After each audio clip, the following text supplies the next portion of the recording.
काराकाट लोकसभा चुनाव जीतने के बाद राजा राम सिंह, जो कि वाम दल के नेता हैं, और उनका स्वागत लोगों ने किया।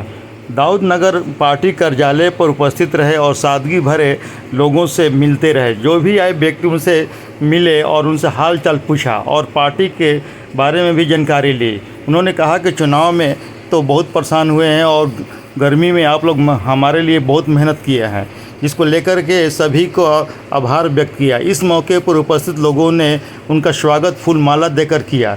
कई लोगों ने कहा कि जीतने के बाद लोग पटना और दिल्ली चले जाते हैं, लेकिन राजा राम सिंह जो कि जीत के बाद भी कार्यकर्ताओं से भेंट कर रहे हैं और उन्हें लोगों स्वागत भी कर रहे हैं। यहाँ पर कि नोखा प्रखंड के नगर परिषद के प्रत्याशी रहे विद्यासागर सिंह, प्रिंस कुमार, संतोष कुमार सहित कई लोगों द्वारा उनका स्वागत किया गया और उन्होंने सभी से अपना आभार व्यक्त किया और कहा कि चुनाव में आप लोगों ने बहुत मदद की है, जिसको लेकर के उस मौके पर कई लोग मौजूद रहे।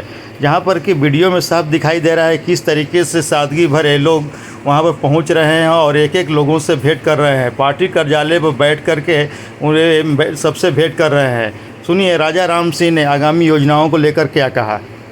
ये काम करेंगे काराकाट क्षेत्र को क्या सर आपका सबसे यहाँ पे सवाल जो है कि डेवलपमेंट को लेकर के रोजगार नहीं है, काफ़ी दिखते हैं, तो आप अगर जीतते हैं तो आप क्या सौगात देंगे काराकाट? सबसे पहले तो काराकाट की जनता का अभिवादन करना चाहेंगे, धन्यवाद देना चाहेंगे। तो इंडिया गठबंधन को चुनने वाली है। और दूसरी बात, जहाँ तक विकास का प्रश्न है, तो सरकार बन जाए तो ज़्यादा सहूलियत होगी। वहीं सरकार बनने पर भी एज ए सांसद जितना बन पड़ेगा अधिक से अधिक अब जैसे 3 विधानसभा जो है कि दिल्ली में है, 3 विधानसभा औरंगाबाद में, तो ये अभी एक पुल है पाली पुल, उसका भी बार बार बात आ रही है।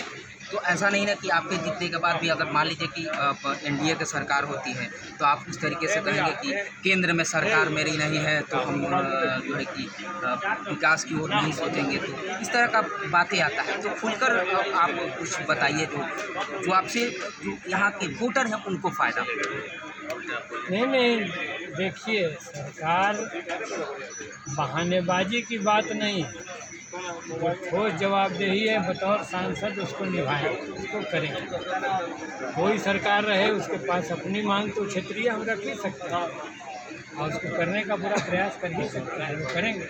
क्या क्या एजेंडा में है आपका विकास का? क्योंकि हम दूसरी तरफ मंदिर मस्जिद वगैरह की बातें नहीं करेंगे, सीधे बात हम विकास पे करेंगे। तो आपके एजेंडे में क्या विकास? अभी तो आप आएंगे तो आपके, क्योंकि आपने चुनाव भी आपने लड़ा होगा तो एजेंडा दिया होगा, तो क्या है आपके एजेंडा? मंदिर मस्जिद लोगों की निजी आस्था का विषय है। उस संदर्भ में कहना यही है कि शांति और भाईचारा और प्रेम यह थोड़ा सा भी खंडित नहीं होना चाहिए समुदायों के बीच में। बाकी किन्हीं को राम को मानना है, किन्हीं को रहीम को मानना है, किन्हीं को ईश्वर को मानना है, किसी को अल्लाह को मानना है, वो स्वतंत्र हैं। लेकिन मन का भाव एक शांत रहे, भाईचारे का माहौल रहे, प्रेम रहे समाज में, ये ज़रूर होना चाहिए। और दूसरी बात है, वो भी ज़रूरी चीज़ें हैं, इसको हम खारिज नहीं करते, वो नहीं चाहिए, वो भी चाहिए। इसलिए उसके निगेशन में नली गली सड़क नहीं है। ऐसा नहीं है कि वो कोई फालतू चीज़ हो और विकास का काम कोई दूसरा चीज़, वो नहीं। समाज नहीं रहेगा, समाज भी खंडित हो जाएगा। गांव में आग लग जाती है तो सब आपको बना हुआ विकास चौपट हो जाता है। आपने पहले भी खबर फास्ट हुआ, आपने कहा था कि पवन सिंह को आने से मेरा रास्ता साफ हो गया, हम निकल रहे हैं, क्योंकि एनडीए का वोट जो है कि 2 गुटों में बटेगी। तो ये आज सफल हुए आप? ऐसा मैंने कभी नहीं कहा है। मैंने यही कहा है कि पवन सिंह को भी लड़ने का अधिकार है। वे कलाकार हैं तो कलाकार को, किसान को, तो किसी को भी चुनाव लड़ना। आपने कहा ये बात, तो आपने कहा खबर फास्ट को ही कहा, चलिए इसको छोड़ देते हैं। नहीं, मैंने ये नहीं कहा। मैंने ये नहीं कहा है, मैं ये कह रहा हूँ जरूर, मैंने कहा कि इससे एनडीए के वोटों का ही बंटवारा है।